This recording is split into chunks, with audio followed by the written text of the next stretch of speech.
और जो ये आप लोगों को आपका हक एक ब्यूटीफुल गिफ्ट रैप में हो के वुमेन्स डे से पहले मिल रहा है, जो हमें मिल रहा है, इसके लिए बहुत बहुत धन्यवाद आप लोगों का। क्योंकि आपने अगर पहल नहीं की होती तो शायद किसी ने कोई आपको देने वाला भी नहीं होता। तो जो आपकी जरूरत है आपने उसको अपने मन से खुले तौर पे सामने में रखा और आपकी भावनाओं को, आपकी जरूरत को लोगों ने समझा। और ये समझ के, ये जान के बहुत खुशी हो रही है कि पढ़ी लिखी महिलाएं अपना हक लेना भी जानती है और दिलवाना भी जानती है। और आप लोगों के लिए भी कि हम लोगों को सहने के लिए 365 दिन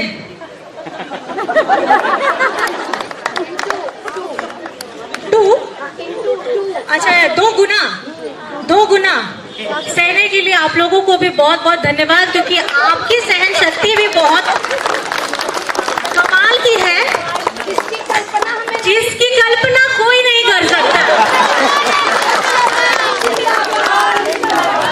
इसमें मेरा ये कहना है कि हमारा जो समाज है, हम लोगों को हमेशा बोला जाता है 2 पहियों पे चलता है, एक पुरुष और एक महिला। और शायद इस तरीके की पंक्तियां आपको कल बहुत सुनने को मिलेंगी। क्यों? क्योंकि कल महिला दिवस है और बहुत लोग आपको शुभकामनाएं भी देंगे, आभार करेंगे और ये भी बोलेंगे कि नहीं, आप बहुत मजबूत स्तंभ हैं इस समाज के लिए। लेकिन मुझे ऐसा लगता है कि ये बोलते बोलते ये जो शब्द हैं, ये क्यों कुछ चिन्हित कार्यक्रमों या कुछ चिन्हित दिवस के लिए ही चुने जाते हैं? ये किस लिए नहीं हर दिन बोले जाते हैं? हम महिलाओं को समाज से कुछ ज्यादा नहीं चाहिए होता है, थोड़ा सा स्नेह, इज्जत और सम्मान चाहिए होता है। और उसके बाद हम अपने परिवार के साथ भी पूरे समाज में हमारा जो कर्तव्य बनता है उसको पूरा करने के लिए डट के खड़े हो जाते हैं। और माताएं, बहनें इस सृष्टि की जननी है।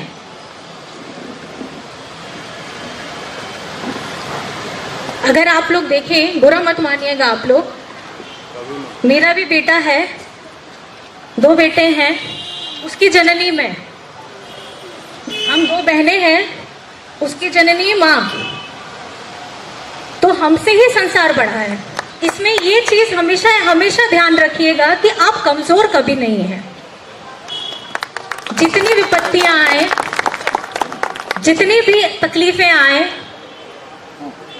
आपके पारिवारिक क्षेत्र में हो, आपके कार्य के क्षेत्र में हो या कहीं पे भी हो, आपको आत्मविश्वास कभी कम नहीं करना है। क्योंकि जिस तरीके की समस्या अभी मेरे साथ चल रही है, वो हो ना हो हर महिला की जिंदगी में अलग अलग रूप में, अलग अलग तरीके से चलती है। इस समाज में हमको रहना है तो हम लोगों को बहुत सारी मुश्किलों का सामना भी करना पड़ता है। और इसके लिए आपका खुद पर विश्वास होना सबसे ज्यादा जरूरी है। क्योंकि आपके लिए लड़ने कोई नहीं आएगा। अपनी लड़ाई आपको खुद लड़नी है, अपना जगह आपको खुद बनाना है। और जिस तरीके से हम लोग बोलते हैं कि गर्भ में एक बच्चा आता है, 9 महीने का लालन पालन, त्याग, पोषण, बहुत चीज की चिंताएं होती हैं। आपके साथ भी आपके घर वालों की भी चिंता होती है। लेकिन बहुत लोग बोलते हैं ये करो, ये मत करो। बहुत उत्साह का माहौल रहता है जब घर में किलकारी बुझने की खुशखबरी आती है। तो हम महिलाओं के साथ हम लोग अपने परिवार के लिए त्याग, ममता, क्षमा, मर्यादा, धैर्य, ये अंदर में कहीं ना कहीं हमारे छुपी ही हुई है। हम ममतामयी बन जाते हैं, आप जैसे जानते ही हैं।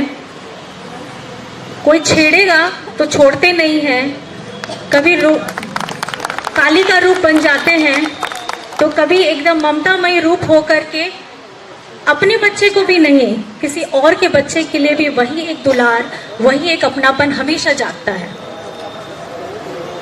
तो अपने आप को कमजोर कभी मत समझिएगा। ये पहली और आखिरी ये बात है जो मैंने अपनी माँ से भी सीखी है और अपनी सासू माँ से भी सीखी है। मेरी माँ का संघर्ष अलग है, मेरी सासू माँ का संघर्ष अलग है, और दोनों को जब मैंने एक साथ करके जोड़ा तो आज मुझे ऐसा लगता है कि मेरा संघर्ष भी इन्हीं से जुड़ा हुआ है। और आने वाले समय में आपके सामने अलग अलग तरीके की चुनौतियां भी आएंगी और उसका डट करके सामना करना है। वो कुछ भी हो सकता है, तो घबराना नहीं है।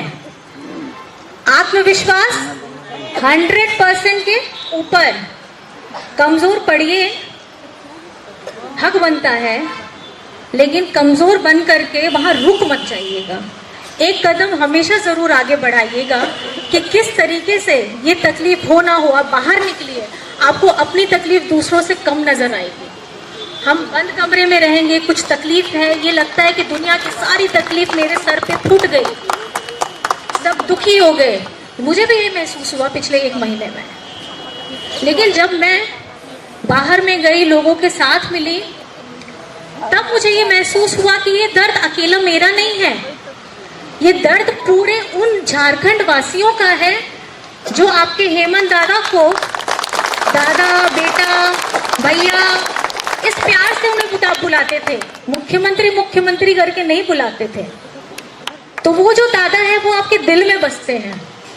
वो मुझे देख करके इतना ऊर्जा मिला कि मैं घर में बैठ के रो क्यों रही थी, मैं क्यों उदास क्यों हो गई थी। इनको चाहने वाले अकेले हम कहाँ हैं, पूरे झारखंड वासी हैं। और जिसके लिए ये लोग लड़ाई, धूप हो, बरसात हो, कुछ भी हो, दूर दराज से, आज आप इस कार्यक्रम के लिए दूर दराज से आए हैं, लास्ट मिनट पे बताया गया है। मैं इसके लिए आपका बहुत बहुत आभार करती हूँ कि आप अंतिम क्षण के भी में भी एकदम दौड़े भागे आए सिर्फ ये देखने के लिए, मेरा साथ देने के लिए कि कल्पना जी कैसी होंगी। तो आप गार्गी भी बन सकती हैं, आप फूलो झानो भी बन सकती हैं, आप कल्पना चावला भी बन सकती हैं, और आप कल्पना सोरेन भी बन सकती हैं। तो अपना अस्तित्व कभी मत भूलिएगा। आप जननी हैं, जननी जन्मभूमि, क्योंकि इस धरती को भी माँ का रूप दिया गया है। तो इस माँ का रूप सृजन करने के लिए है, बढ़ावा करने के लिए है, प्रगति करने के लिए है। और जितनी भी माताएं बहनें सब आई हैं, आप लोगों को कोटि कोटि प्रणाम।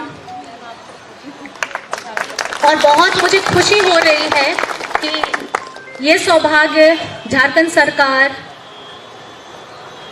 पूर्व मुख्यमंत्री हेमंत जी और वर्तमान चंपई चाचा जी के द्वारा आप लोगों को मिला। और बहुत हर्ष हो रहा है कि इसको साझा आप लोग करने के लिए मेरे पास आए, जिसके लिए मैं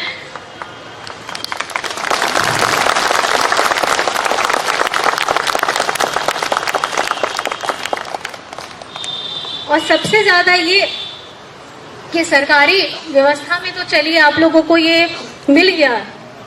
जैसे बहुत सारे मेरे दोस्त हैं, मैं इंजीनियरिंग बैकग्राउंड से हूँ, तो मेरे बहुत सारे सॉफ्टवेयर इंजीनियर्स हैं, मल्टीनेशनल कंपनीज में काम करते हैं। आप जैसी सुविधा उन लोगों को नहीं मिल पाई है। और जिस तरीके की सोच यहाँ झारखंड सरकार ने आप महिलाओं के लिए, हम लोगों के लिए, सबके लिए निकाला है, एक चर्चा का विषय जरूर होना चाहिए कि महिलाएं सिर्फ सरकारी महिलाएं के लिए होना चाहिए कि दूसरों के लिए भी होना चाहिए? काम तो सब कर रहे हैं, तो इसको थोड़ा सा सोचा जाए और थोड़ा ये भी किया जाए कि सब की लड़ाई अपनी है, लेकिन मिल के लड़िएगा तो जल्दी मिलेगा, अकेले लड़िएगा तो थोड़ा कष्ट ज़्यादा करना पड़ेगा। इसलिए बहुत ज़्यादा नहीं कहते हुए आप लोगों को बहुत बहुत धन्यवाद। आप सभी लोगों को भी बहुत बहुत धन्यवाद कि इतना सुंदर मुझे सब लोगों के साथ यहाँ मिलने का मौका मिला। और आप लोग निराश नहीं होइएगा, मैं अभी यहाँ हूँ और हमेशा रहूँगी आप लोगों के लिए। अगर आप लोगों को किसी भी तरीके की कुछ भी शिकायत रहेगी तो आपके लिए दरवाजे खुले हैं। धन्यवाद।